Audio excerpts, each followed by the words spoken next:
There's this point in the book when Elon sues the government or sues NASA over awarding contracts in an incentives plus structure, which is, hey, Lockheed Martin or Boeing, take on this project, and then you can add 20% as a profit margin, regardless of whether it is successful or not. And then Elon actually sues and says, hey, that's not the way you can award contracts, which anyone advising him would say that's insane to sue the US government. And somehow he wins. And then when the contracts are then dealt out based upon who can perform a task, they end up, or SpaceX ends up getting the contracts and then leapfrogging the other players. There's a consistent theme about Elon kind of flouting rules, breaking rules, pushing the boundaries in some ways that, again, people would find totally inadvisable in a lot of contexts. But that particular incentive switch ends up being literally the key to SpaceX's success. But in the key to America's success in getting astronauts back into orbit. 50 years ago, we sent people to the moon, and then we gave up. We didn't go back. 12 or so years ago, we grounded the space shuttle, and since then haven't been able to get astronauts from the U.S. to the space station. And what you put your finger on, once again, you put your finger on some other interviewers have not yet talked about, which is, it seems minor, but it's huge, which is not only has he built rockets that can send mass and astronauts into orbit, and can land and be reused, which no country or company has done, have reusable rockets. But he moved us from cost-plus contracting, which you described, which is take all the time you want, and whatever it costs you, we'll give you that plus a profit. This is why Boeing became flabby. This is why NASA was not able to get astronauts into orbit.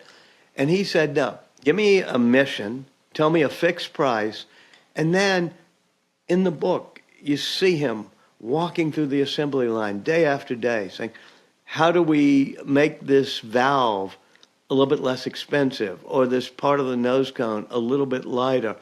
And he ends up being able to accomplish the missions at 1/10 the cost of a Boeing or Lockheed. And Boeing and Musk and Boeing had both gotten, after this, contracts to get astronauts to the space station around the same time. Musk has had like 33 missions now, sending things into orbit and multiple missions to the space station. Boeing and NASA have yet to be able to do a successful test flight that gets astronauts up. So moving us into the era of fixed fee-for-service rather than cost-plus contracting, it sounds like something only a geek like me and you could appreciate, but it's part of the big deal. Oh, yeah. I mean, I understood that if you change the incentives, you actually have a real chance. And there are, unfortunately, a lot of other areas in American life where I think the incentives are messed up. I'm going to randomly share a story because Richard Branson makes a cameo in your book. I was with Richard last year, and he talked about his maiden flight into space. And he talked about how the rocket doesn't have a bathroom. So he wore a diaper on the maiden flight, but he didn't want wearing the diaper on the first trip to be his only time using the diaper. So he put the diaper on the day before and then just tried it out to see if it worked. So he was sharing the kind of detail about some of the less glamorous elements of space travel.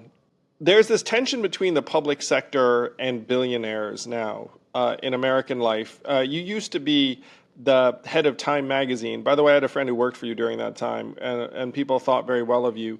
Now Time is owned by Mark Benioff, who I believe is a billionaire. Billionaires own a lot of the major media companies. Elon's obviously a billionaire. And it seems like there are these gaps in what the public sector can and can't do, and so people are turning to billionaires, but then they hate turning to billionaires because there's a real problem with this notion that you need $1 billion to get anything done in American life. I feel like this is one of the things that your book touches on in various ways, is that there's something garish, obviously, about commercial space travel being a billionaire sandbox. But then if we waited for the public sector to do it, we might be waiting forever. Well, let's make clear that even though Elon Musk went and was with Branson when Branson took his flight, Musk is not doing his rockets as a billionaire boy's toy. He's not flying up in the rockets himself. He's the only person who can get our U.S. intelligence satellites into high Earth orbit, the only person who's been able to send up almost 5,000 satellites to recreate the internet in outer space. And if you look this year alone, I think he will launch maybe 1,600 tons of payload and satellites into orbit.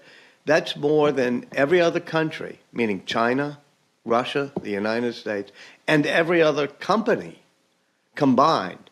Not only that, it's 4 times as much as every other company and country combined. So it's not just a billionaire's boy toy here. He's actually transforming our ability to get into space. Hey YouTube, glad you're enjoying the podcast. If you really like it, hit subscribe, and then YouTube will notify you every time we have a bang up new guest. Thank you.